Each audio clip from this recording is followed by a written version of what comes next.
तो दोस्तों, संस्कार स्कूल जैतपुरा के यूट्यूब चैनल में आपका स्वागत है।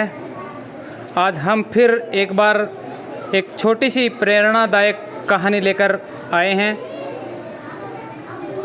कि जब तक आप डरते रहोगे तब तक आपकी ज़िंदगी के फैसले कोई और करता रहेगा।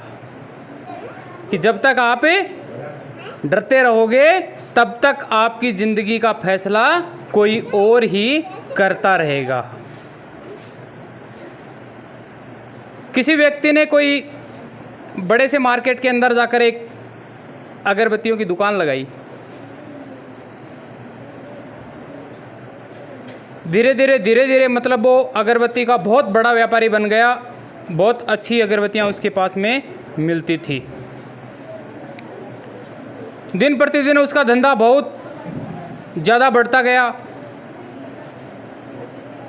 और उसने उस दुकान के बाहर लिख रखा था, हमारे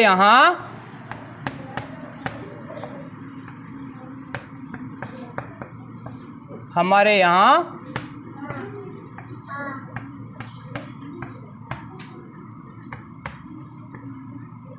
सुगंधित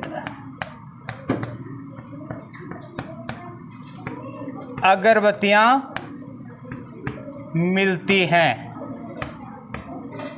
उसने एक सुंदर सा बोर्ड लगवा के और दुकान के बाहर लगवा दिया कि हमारे यहाँ सुगंधित अगरबत्तियां मिलती हैं।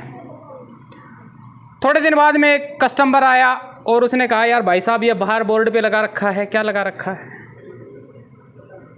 कि हमारे यहाँ सुगंधित अगरबत्तियां मिलती हैं। तो दुकान आपकी है, तो बोले आपके यहीं अगरबत्तियां मिलेंगी। तो बोले ये फालतू का शब्द क्यों लगा रखा है हमारे यहाँ? दुकानदार ने सोचा कि यार सही कह रहा है कि दुकान अपनी है तो उस अपनी दुकान में ही मिलेंगे ना। तो उसने क्या किया, पेंटर को फ़ोन किया, बोला आ जाओ पेंटर साहब, और बोला इस हमारे यहाँ को मिटा दो। उसने पेंट करवा दिया उस पर। अब दुकान के बाहर जो बोर्ड था उस पर लिखा हुआ था, सुगंधित अगरबत्तियाँ मिलती हैं। 20-25 दिन बाद में कोई दूसरा कस्टमर आया, उसने पढ़ा कि सुगंधित अगरबत्तियाँ मिलती हैं। उसने कहा कि भाई साहब, अगरबत्तियाँ तो सुगंधित ही होती हैं, बदबूदार अगरबत्तियाँ कौन सी होती है? उसने विचार किया कि सही बोल रहा है ये तो। अगरबत्तियाँ तो कौन सी होती है, खुशबूदार या सुगंधित ही होती हैं, बदबूदार अगरबत्तियाँ थोड़ी होती हैं। फिर पेंटर को फ़ोन किया, बोला आजा भाई पेंटर। तो उसने कहा कि सुगंधित को मिटा दो। उसने मिटा दिया। धीरे धीरे उसका धंधा थोड़ा थोड़ा कमज़ोर पड़ने लग गया। 20-25 दिन बाद में एक कस्टमर और आया, उसने पढ़ा कि अगरबत्तियाँ मिलती हैं। बोले यार, दुकान अगरबत्ती की तो अगरबत्ती मिलेगी, यहाँ पे कोई लड्डू पेड़े थोड़ी मिलेंगे। तो बोले मिलती है का क्या मतलब है? किया पेंटर को फ़ोन, पेंटर आया और मिलती है को भी मिटा दिया। अब सिर्फ बची अगरबत्तियां। क्या नाम बचा उस बोर्ड के ऊपर बाहर? अगरबत्तियां। धीरे धीरे धंधा थोड़ा थोड़ा और कमज़ोर होता गया और कमज़ोर होता गया। तो उसने क्या किया, एक दिन एक कस्टमर और आया, तो उसने भी बोला, यार सबको पता है ये दुकान अगरबत्तियों की है, तो इस बोर्ड पे क्या लिखा रखा है? बोले ये बात भी सही है। तो उसने पेंटर को बुला के वो जो अगरबत्तियां नाम था, उस अगरबत्तियां नाम को भी मिटवा दिया और जो बोर्ड लगा हुआ था दुकान के बाहर, वो नीचे उतार के दुकान के अंदर रख दिया। ऐसे करते करते 2-1 महीने बीत गए। उसके बाद में वो दुकान क्या हो गई, एकदम से फ्लॉप हो गई। उसने अगरबत्तियां नाम मिटवा दिया, कोई बोर्ड नहीं था बाहर, साइनिंग बोर्ड वगैरह वगैरह कुछ नहीं था। धंधा एकदम फ्लॉप हो गया, उसका धंधा एकदम मंदा हो गया, बिल्कुल भी काम नहीं चल रहा था दुकान में। एक दिन उसका दोस्त वहां आया, तो उसने अपने दोस्त को बताया, यार आजकल तो क्या है कि मेरा तो ये काम धंधा ही नहीं, बिल्कुल भी नहीं चल रहा है। उसने सोचा यार 2 महीने पहले तो इसकी दुकान कितनी बेधड़ाधड़ चलती थी, अब क्या हो गया।